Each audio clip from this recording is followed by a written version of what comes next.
A reading from the Holy Gospel according to St. Matthew chapter 11 verses 16 to 19. Truly I say to you, among those born of woman there has risen no one greater than John the Baptist.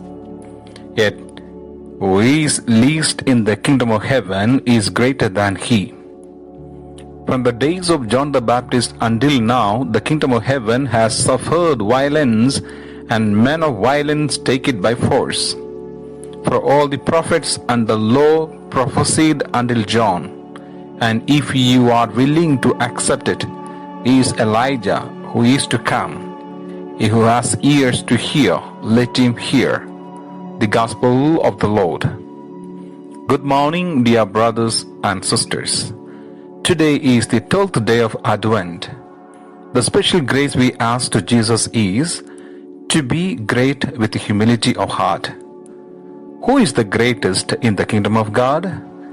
Jesus praised John the Baptist as the greatest person born. Who can top that as a compliment? But in the same breath, Jesus says that the least in the kingdom of God is even greater than John. That sounds like a contradiction, right? The prophet Isaiah proclaimed to the forsaken and dispersed people of Israel some 700 years before the birth of Christ that your Redeemer, the Holy One of Israel, would come to restore his people and to make all things new. Isaiah 41:14.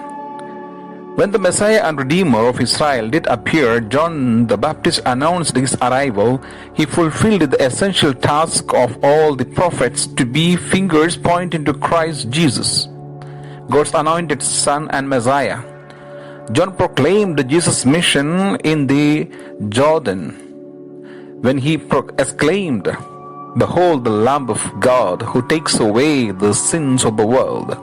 John saw from a distance what Jesus would accomplish through his death on the cross, our redemption from bondage to sin and death, and our adoption as sons and daughters of God and citizens of the kingdom of heaven. Jesus equates the coming of this kingdom of heaven with violence. John himself suffered violence for announcing that the kingdom of God was near. He was thrown into prison and then beheaded. Since John's martyrdom to the present times, the kingdom of heaven has suffered violence and persecution at the hands of violent men. The blood of the martyrs throughout the ages bear witness to this fact. The martyrs witness to the truth and love of Jesus Christ, who shed his blood to redeem us from the slavery to sin and Satan and the fear of death. The Lord Jesus gives us the power of his Holy Spirit to overcome fear with faith, despair with hope, and every form of hatred, violence, jealousy, and prejudice with love and charity towards all, even those who seek to destroy and kill you.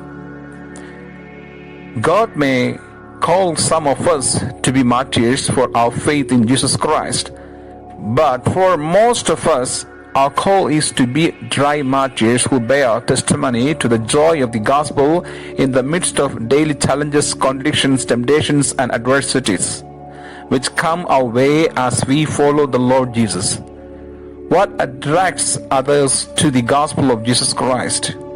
When they see Christians loving their enemies, being joyful in suffering, patient in adversity, pardoning injuries, and showing comfort and compassion to the hopeless and the helpless.